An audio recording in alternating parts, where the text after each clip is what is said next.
Ketika ibu-ibu nanti lebih dulu wafat dan suami berduka terus, kenapa ini istriku meninggal ya Allah, meskipun dia tukang ngomel aku merindukannya, dia baik sekali ya Allah. Itu ibu dirindukan surga. Tapi kalau sebaliknya, begitu ibu meninggal suami masuk kamar berteriak merdeka, ciri-ciri itu bu. Mati bila sudah tiba ajalnya pak, tidak bisa diundur, tidak bisa dimajukan. Al-mautu babun, mati adalah pintu yang setiap kita pasti melewatinya. Nih di depan saya ini muka-muka sakaratil maut semua ini. Pak dokter, pangkat AKBP terakhir mati juga pak, jenderal mati juga. Ini pak. Maka ketika tiba sa'alja, tidak ada lagi pertolongan kecuali amal-amal kebaikan. Saya kasih ilustrasi sederhana pak. Saya merantau ke Medan, ternyata di Medan tidak nyaman. Apa saya punya pilihan pak? Apa saya kira-kira ada pilihan kalau saya ke Medan ini tidak nyaman? Ada pilihan lain? Ada. Apa? Saya pulang kampung ke Sulawesi. Iya kan? Ada orang Jawa datang merantau ke Padang, ternyata di Padang juga dia tidak nyaman. Ada pilihan? Ada, pulang lagi ke kampungnya di Jawa. Ada polisi, tugas, tidak nyaman tempat tugasnya. Ada pilihan? Ada. Pensiun dini. Pegawai negeri, pilkada, ternyata jadi tim sukses. Kalah yang dia dukung, yang tadinya kepala dinas tinggal menjadi staf ahli yang tidak ada stafnya. Ada pilihan? Ada pilihan? Ada. Pensiun, tidak ada urusan dengan wali kota. Di dunia bapak menderita masih ada pilihan, tapi begitu masuk di kubur ada pilihan pak. Ada pilihan. Masuk kubur, senang tidak senang, tinggal kau di situ. Tak boleh lagi kau keluar. Tidak nyaman di kubur keluar dulu. Begitu saya keluar pak, lari satu kampung. Ustadz Dasat jadi pocong. Maka kata Nabi, pada saat itu putuslah semua amal-amalmu. Tidak bisa lagi kau sholat, tidak bisa lagi kau puasa, tidak bisa lagi kau istighfar. Yang bisa menolongmu kata Nabi, yang mengalir terus menerus meskipun kau sudah jadi tulang belulang, tinggallah 3 perkara. Yang pertama kata Nabi adalah anak yang soleh dan soleha. Pak Jenderal saya tanya, bisa ndak bapak jadi jenderal ndak pernah sekolah polisi? Ndak mungkin. Pak dokter, bisa bapak jadi dokter tidak pernah fakultas kedokteran? Tidak mungkin. Anggota DPR, bisa ndak jadi anggota DPR tidak pernah caleg? Tidak mungkin. Bisa ndak seorang wali kota jadi wali kota tidak pernah ikut pilkada? Bukan pegawai negeri? Ndak mungkin. Tapi bisa ndak anak bapak ibu soleh dan soleha tanpa kuliah di fakultas kedokteran? Bisa. Bisa ndak anak kita jadi soleh dan soleha tanpa pernah daftar akmil dan akpol? Bisa. Berarti bapak ibu sekalian, sesungguhnya menjadikan anak kita soleh dan soleha jauh lebih gampang dan lebih murah daripada menjadikan anak kita akpol, akmil, dokter, anggota DPR, wali kota. Nah sekarang lihat anak-anak kita sekarang Pak. Lihat anak-anak kita sekarang. Kalau bapak mau tahu masa depannya di kubur, Pak Jenderal mau tahu masa depan di kubur, lihat anak bapak sekarang. Kalau malam Jumat kita intip di kamarnya, dia lagi baca Yasin, harapan itu Pak. Bu ibu, bu, kalau ibu mati nanti siapa yang doakan? Suami, kawin lagi. Bener. Ada kawan saya pergi haji, bareng-bareng saya haji. Tiba-tiba meninggal mendadak istrinya. Nangis dia sejadi-jadinya. Seumur-umur saya barusan saya lihat suami menangis meninggal istrinya seperti bapak ini. Biasanya kan menangis sedikit saja air matanya keluar. Ini sampai keluar kata-katanya, ya Ustaz, rasa-rasanya tidak bisa lagi aku melanjutkan hidupku. Separuh jiwaku sudah lenyap Ustaz. Ini saya bisa seperti ini karena bantuan istri saya Ustaz. Dalam hati juga, wah hebat ini. Bu, kalau ada seorang istri meninggal dunia lalu suaminya berduka terus mengenangnya, kata Nabi, itu ciri-ciri penghuni sorga itu istri. Ketika ibu-ibu nanti lebih dulu wafat dan suami berduka terus, kenapa ini istriku meninggal ya Allah, meskipun dia tukang ngomel aku merindukannya, dia baik sekali ya Allah. Itu ibu dirindukan sorga. Tapi kalau sebaliknya, begitu ibu meninggal suami masuk kamar berteriak merdeka, ciri-ciri itu bu. Ini kawan saya meninggal duka terus, dia nangis terus, hebat betul. Tapi selang beberapa saat, belum lagi setengah tahun pak, saya pergi jogging di Karebosi, lapangan Karebosi Makassar. Saya ketemu ini bapak lagi jogging juga. Di sampingnya ada perempuan putih, masih muda, panjang rambutnya, tidak pakai jilbab. Saya senggol lah dia, Pak Haji, siapa itu? Dia bilang yang baru Ustaz. Ayo, begitu kita meninggal, yang kita harapkan doa dari anak kita. Minimal selesai sholat, Allahumma gfirli wali walidayya warhamhuma kama rabbayani shaghira. Bahagia orang tua itu pak. Bapak punya anak 4, begitu pensiun anak musyawarah. Kakaknya berkata, adik-adik sekalian, mulai tahun ini bapak sudah pensiun. Kita tidak mau bapak bekerja lagi cari nafkah, membanting harga dirinya. Sudahlah, kita ini 4 anaknya sudah disekolahkan, sudah dididik dengan sebaik-baiknya. Mulai bulan ini 1 anak 1,5 juta untuk bapak. Bapak dapat gaji pensiunan 7 juta dari anak, kalah gaji pensiunan jenderal. Allahu Akbar. Dan itu halal. Ayo. Tapi yang sayang kita lihat pak, kita sudah pensiun, anak masih merongrong. Kita sudah tua, anak juga masih minta sama kita. Itu di dunia, gimana lagi di akhirat kelak. Maka keliru orang tua sekarang mendidik anaknya. Orientasinya selalu dunia. Dia tidak ingatkan anaknya. Contohlah itu Nabi Ibrahim alaihissalam, ketika usia senja dia panggil anak-anaknya, nak, ma ta'buduna min ba'di. Nah, nanti kalau saya mati apa kau sembah nak? Tapi kita sekarang begitu kita sudah mulai tua, nah, ma ta'kuluna min ba'di. Nanti kalau saya mati apa kau makan nak? Saudaraku, bapak ibu yang saya muliakan, yang saya cintai karena Allah, pelihara anak-anak kita.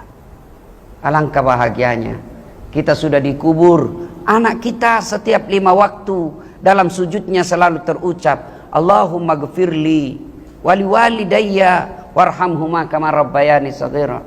Begitu dia dapat rezeki ketika bapaknya sudah wafat, dia ingat bapaknya, ayo sedekahkan untuk bapak. Bapak saya pak bahasa Indonesia tidak lancar. Seingat bapak saya dia bilang, seumur saya menjadi suami istri dengan ibumu tidak pernah kubonceng itu ibumu. Tidak pernah yang namanya jalan-jalan bareng pak. Tidak ada itu. Tapi alhamdulillah, saya tidak pernah melupakan bapak saya dalam sujudku setiap sholat. Almarhum, Allahumma gfirli wali walidayya warhamhuma kama rabbayani shaghira. Saya selalu yakin bapak saya sejahtera di kuburnya.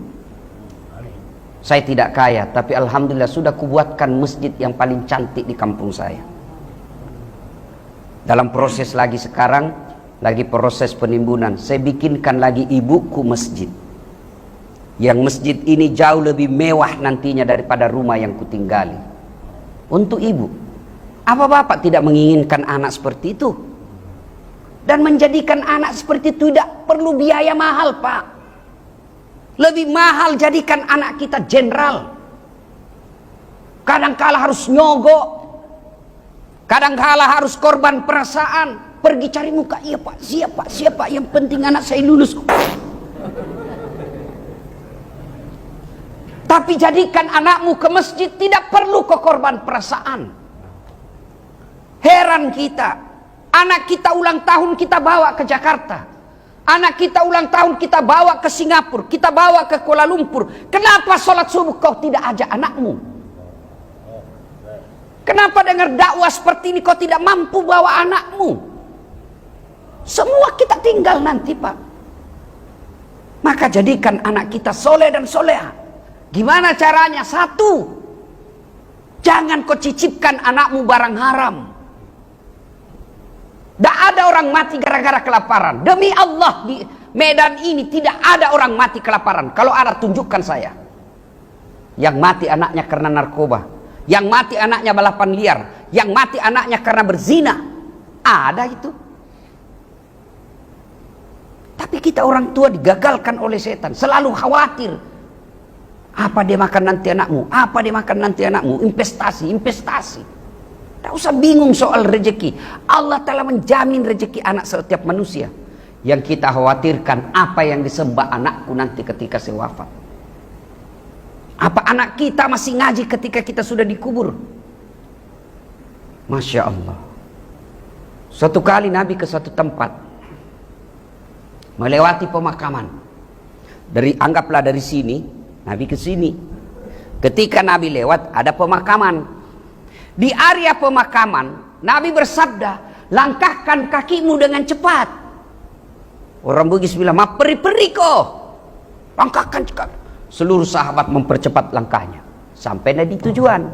Selesai urusan Nabi, balik lagi.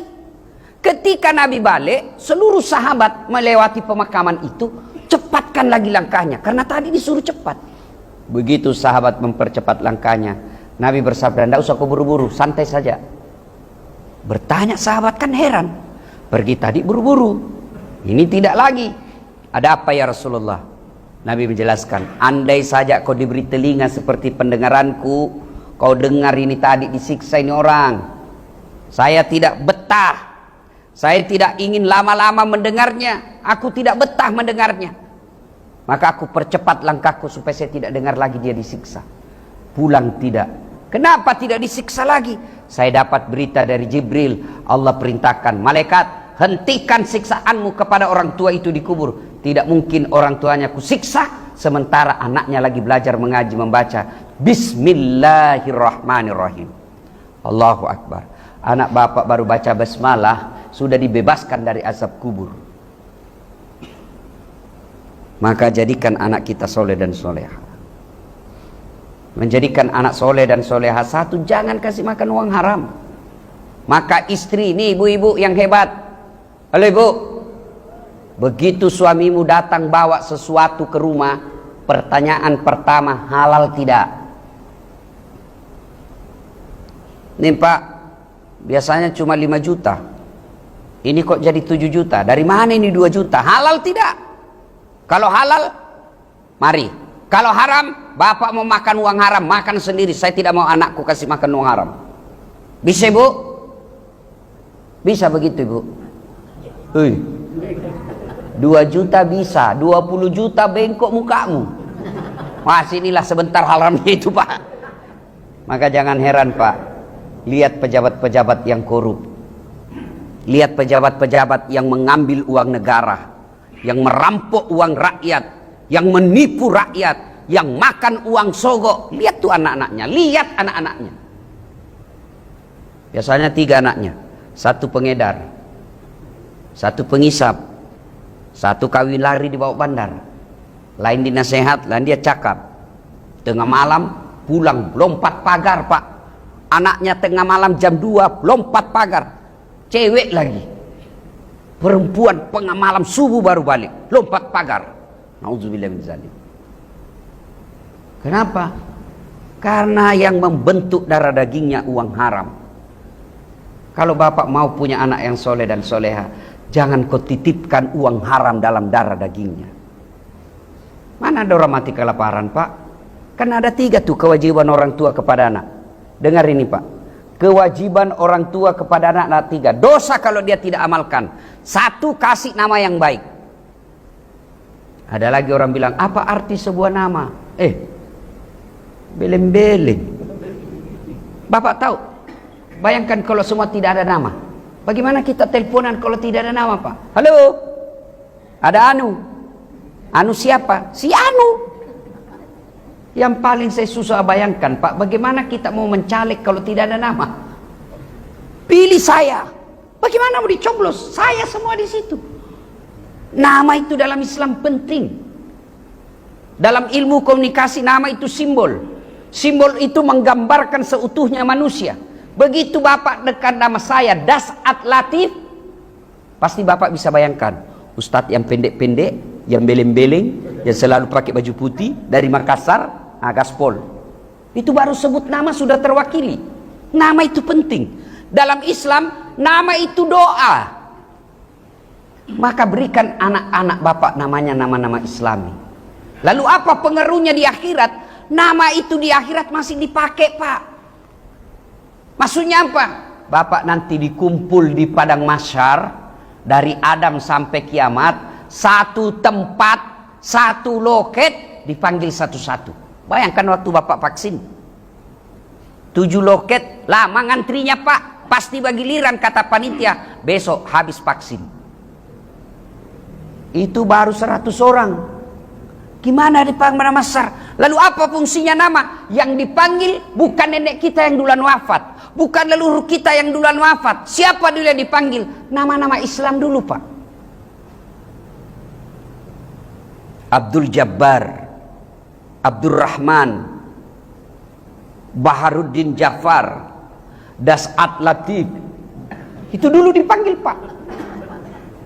Tony, Joni, Rudi, Ningsi, Nining, Titi, Tuti. Di belakang kau. Dipanggil juga tapi di belakang gilirannya, Pak. Itu nama penting. Dan nama itu doa. Nah, saya kasih kau nama Khalid. Saya mau kau seperti nanti Khalid bin Walid. Nah, saya kasih kau nama Umar. Pernah dia generasi awal masuk Islam, tapi setelah dia masuk Islam, dialah yang menyebarkan Islam, menaklukkan Persia dan Romawi. Saya mau kau seperti itu, nak. Nah, saya mau kau seperti Khadijah, istri yang tidak pernah mengeluh di hadapan suaminya. Kau mau seperti itu. Nah, saya kasih kau Lionel Messi. Supaya ke pemain bola. Apa? PSSI aja sampai sekarang masih suka ribut. Nah, sudahlah, kasih nama yang baik-baik, Pak. Nah, 2 kewajiban orang tua kepada anak. Setelah kasih nama, yang kedua kewajiban orang tua kepada anak adalah memberi makan. Yang ketiga, mendidik. Dari 3 kewajiban orang tua ini, Pak, kasih nama gampang, kasih makan gampang. Yang ketiga, mendidik. Ini yang mendidik yang susah. Kalau isi perut, tidak usah cemas, Pak. Itu Allah yang jamin rezeki. Bapak Ibu tahu cicak? Tahu cicak, Pak? Cecak. Di Sulawesi bilang cicak. Tahu cicak? Tahu kan? Apa dia makan, Pak? Apa dia makan cicak, Pak Jenderal? Nyamuk. Masuk akal enggak? Bagaimana ceritanya? Enggak masuk akal, Pak. Nyamuk kan terbang. Cicak cuma di dinding. Di mana ketemu? Dia enggak punya bandara. Lihat toh. Enggak masuk akal itu, Pak. Cicak makan nyamuk enggak masuk akal. Tapi Allah yang ngatur rezekinya cicak. Masih ingat lagu kita waktu kecil? Cicak-cicak di dinding, diam-diam merayap. Datang seekor nyamuk. Nyamuk yang datang, Pak. Lagu tidak mengatakan cicak lompat ke nyamuk. Patah-patah kasihan si cicak. Pak. Allah yang ngatur rezeki. Allahu Akbar.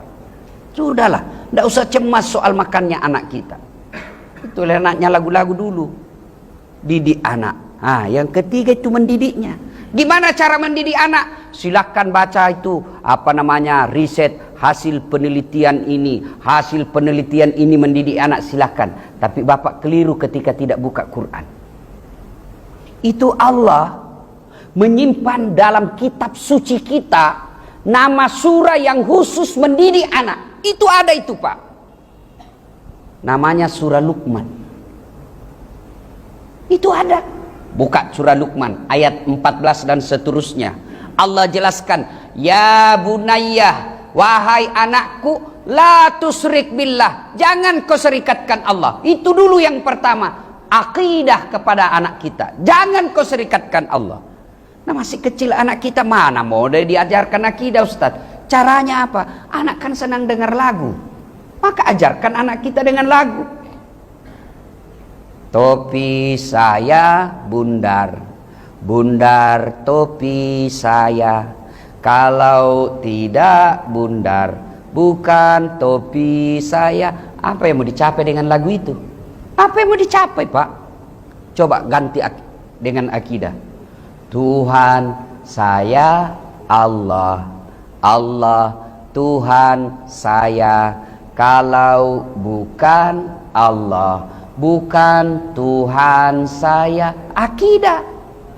Banyak Tuhan di Indonesia yang diakui negara, tapi Tuhanmu nak Allah, bukan Tuhanmu. Tapi meskipun bukan Tuhanmu, jangan kau hina Tuhannya orang, karena dilindungi oleh undang-undang. Selesai. Cuma lagu kita kan lagu-lagu yang tidak mendidik. Bu ami ami belalang kupu-kupu, siang makan nasi, kalau malam minum susu. Mana ada kupu-kupu makan nasi? Hoax. Itu dari lagu kan anak kita masih kecil itu. Bangun tidurku terus mandi. Sudah salah. Bangun tidur kau sholat dulu. Itu dari lagu itu bisa diajarkan akidah. Ayo. Anak kan senang lagu. Coba suruh anak kita nyanyi. Senang kan? Saya tanya bapak-bapak. Berapa anaknya Nabi? Ayo. Berapa anaknya Nabi?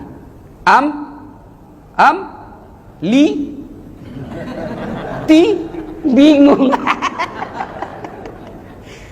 Ayo, saya perkenalkan anak Nabi, kasih lagu. Anak-anak Nabi ada 7 orang, 3 laki-laki, 4 perempuan. Pertama Qasim, Abdullah, Ibrahim, Zainab, Ruqayyah, Ummu Kalsum, Fatimah. Baru bapak tahu anaknya Nabi 7. Padahal sudah mau mati. Ayo. Ibu-ibu ajarkan anak dengan lagu. Dulu ibu saya waktu saya kecil, dia kenalkan lagu melalui lagu kepada Nabi. Saya kenal Nabi. Pada zaman dahulu kala, pada zaman jahiliyah. Oh, zaman dahulu banyak pak, ada zaman batu. Tapi ini zaman jahiliyah. Saya tanya, kenapa zaman jahiliyah mak? Lahirlah seorang rasul yang terakhir dan mulia. Oh, berarti Nabi terakhir ini. Karena ada 25 Nabi. Oh, Nabi terakhir. Saya tanya, siapa nabinya mak? Nabi Muhammad namanya. Ibunya siapa? Siti Aminah ibunya. Bapaknya siapa? Abdullah nama ayahnya. Di mana tinggal? Di Medan atau di Makassar? Madinah tempat tinggalnya. Terus kenapa lagi mak? Dia lanjut, setelah dewasa diangkat menjadi rasul. Siapa yang angkat? Pak Desa atau Pak Camat? Oleh Allah yang kuasa. Allah itu siapa mak? Pencipta alam semesta. Coba bayangkan, dari sebaik lagu itu pak, banyak pendidikan Islam di dalamnya. Itu lagunya ibu-ibu dulu. Tidak ada majelis taklimnya, jilbabnya cuma pakai handuk. Iya toh. Sekarang ibu-ibu apa lagunya? Majelis taklim katanya. 4 kali dengar pengajian 1 bulan. Tapi apa lagunya? Putar ke kiri nona, putarlah ke kanan, ke kiri. Apa kau dapat? Apa yang kau mau capai dengan kiri kanan itu? Iya toh. namanya patolo-tolo. Coba, apa yang kita mau capai? Apa yang kita mau capai? Apa yang kita mau capai dengan lagu-lagu seperti itu? Pulang suaminya malah disinggung. Lai lai lai lai lai lai, panggil aku si Jablay. Abang jarang pulang, aku jarang dibelai. Anak-anak lagu kita, dia sambung itu lagunya ibunya. Pulang-pulangku berbadan dua. Wih, hamil dia pulang, Pak. Kita zaman kecil dulu lagu saya, Pak, lagu-lagu mendidik. Coba tanya ini orang-orang tua kita. Lagu kita dulu kan Romai Rama. Mengapa mengapa minuman itu haram? Karena karena merusak kepikiran. Coba ditahu, minuman itu merusak pikiranmu. Mengapa mengapa berzina juga haram? Karena karena itu cara binatang. Ya kan? Bertanya lagi, mengapa berjudi juga haram? Itu lagu-lagu nasihat. Mengapa semua yang asik-asik itu diharamkan? Mengapa semua yang enak-enak juga diharamkan? Jawabannya, ha ha ha ha ha ha ha ha. Itulah perangkap setan. Umpannya ialah bermacam-macam kesenangan. Boh, itu ada nyanyi, ada nasihat di dalamnya. Katakan Tuhan itu satu. Ikul huwallahu ahad. Itu lagu kita dulu zaman kecil. Diajarkan apa kecintaan kepada negara. Padamu negeri kami mengabdi, padamu negeri kami berjanji. Itu dulu. Sekarang lagu-lagu anak-anak kita. Pikiranku tak dapat ku mengerti, kaki di kepala, kepala di kaki. Pantas kodongo. Kakimu kau simpan di kepalamu, kepalamu kau simpan di kakimu. Itulah lagu, Pak. Dari jangan berkata apa arti sebuah lagu. Lagu itu mengajarkan anak-anak kita. Ajarkan akidah melalui lagu, ajarkan akhlak melalui lagu.